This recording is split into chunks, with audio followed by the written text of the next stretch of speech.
21-22 अप्रैल 2025 की देर रात एक लड़के ने अपने दोस्त को फ़ोन किया और फ़ोन करके कहा कि भाई मेरी तबीयत बहुत ज़्यादा ख़राब हो रही है। दिल में अजीब सी बेचैनी हो रही है, घबराहट हो रही है। ऐसा लग रहा है कि तबीयत कहीं ज़्यादा और न ख़राब हो जाए, क्योंकि माँ बाप तो घर पर है नहीं, परिवार में कोई और नहीं है। तुम आ जाओ या चलते हैं, फिर किसी डॉक्टर को दिखाते हैं। जैसे ही दोस्त के पास एसएमएस पहुंचता है उससे बातचीत करता है कि दोस्त ने साफ साफ मना कर दिया, रात बहुत हो चुकी है, मैं नहीं आ पाऊँगा, तुम किसी और की मदद ले लो, कुछ भी करो लेकिन मैं नहीं आ पाऊँगा। लेकिन दोस्त ने कहा कि तुम ही आना पड़ेगा, तुम आ जाओ, लेकिन तुम आओगे तभी मैं डॉक्टर के पास जा पाऊँगा। तो मुझे कुछ भी हो सकता है, अर्थात मुझे कुछ भी हो सकता है, मैं मर भी सकता हूँ।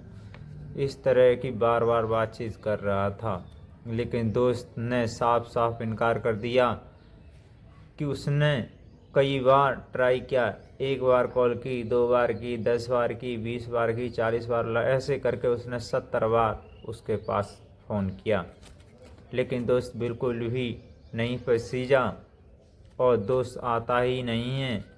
जब तक रात बीत जाती है।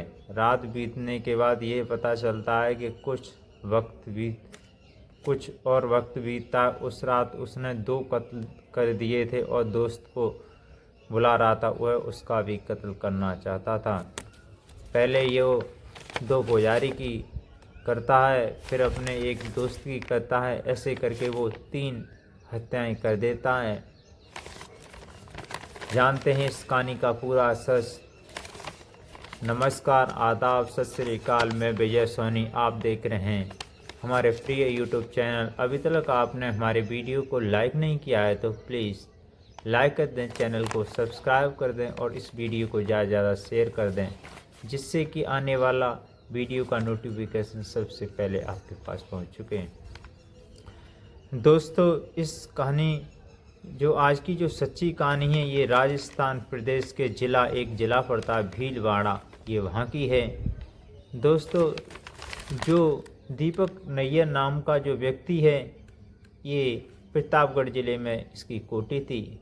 माँ सविता देवी होती हैं, उनकी 2009 में प्राकृतिक तरीके से अर्थात नेचुरल तरीके से इनकी मृत्यु हो जाती है और पिता ये आर्मी से रिटायर थे। दोस्तों, ये इसकी एक बहन भी थी जो पिता के साथ रहती थी, लेकिन जो प्रतापगढ़ वाली कोठी पे जो रहता था वो अकेला रहता था। दोस्तों, जब वो लगभग शाम के 6-7 बजे ये यहाँ एक भीलवाड़ा जिला का एक इलाका पड़ता है सुभाष नगर के ही एक पास में एक मंदिर लगता है, अरियप्पा मंदिर। उस मंदिर में जाता है और जो माँ कुंदी खड़खड़ाने लगता है और आवाज़ देता है कि पुजारी जी बाहर निकल के आइए।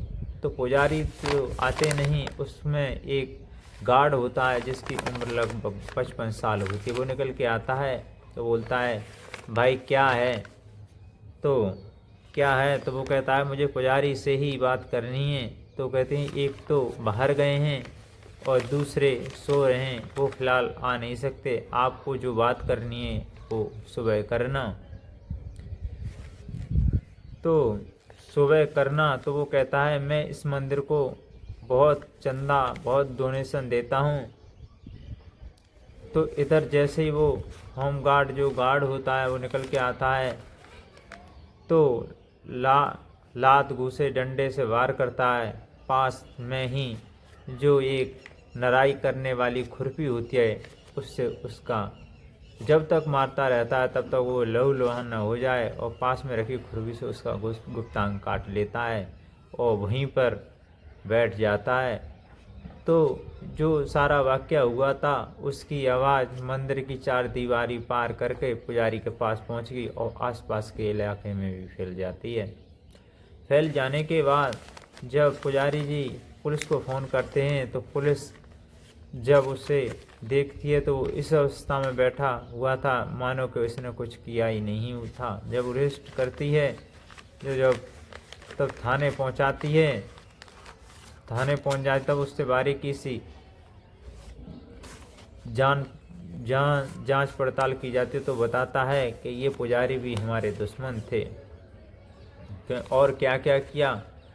तो जब उसे बताता सारा वाक़या, मेरे 2 दोस्त थे, एक दोस्त की जो लव मैरिज हुई थी वो अपनी बीवी को मारता पीटता घसीटता था, तो मुझे अच्छा नहीं लगा। तो ये जो सोनू भैरवा होता है और एक और उसका साथी होता है पंडित, तो वो आता है, ये दारू की नशे में धुत होते हैं तो ये लाठी डंडों से उनके सिर पर वार करते हैं। ये बेहोशी की हालत में आ जाते हैं। बेहोशी की हालत में आते ही ये जो किचन में धारदार हथियार रखा था अर्थात चाकू था, उससे इन दोनों के भी गुप्तांग काट लेता है और काट लेता है।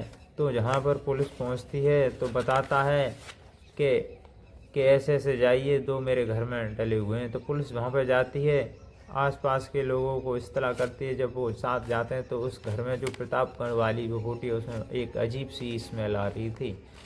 अजीब सी स्मेल आती है। जब उन्हें पीएम हाउस पे वो पहुँचा जाता है तो ये सब पोस्टमार्टम में आता है तो उसके जो पैरों के होते हैं, पैरों तले जमीन निकल जाती है, मानो कोई ऐसा वाक़या कोई धूर्त व्यक्ति ही कर सकता है।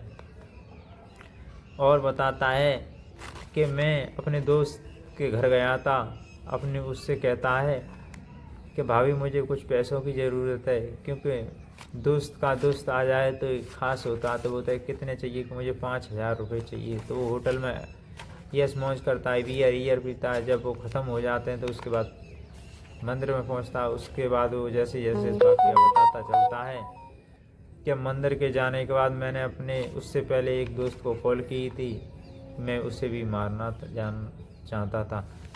तो दोस्तों इस कहानी का अभी जो सारी वाक़या इस पर अलग अलग धाराओं में मुकदमा दर्ज कर जेल में हैं।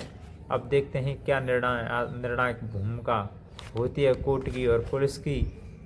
क्या इन निर्दोष व्यक्ति को न्याय मिल पाएगा और जो ये व्यक्ति है नैयर, उसे दीपक नैयर, उसे कितनी सज़ा होती है और भी कुछ खुलासा रहने बाकी हैं।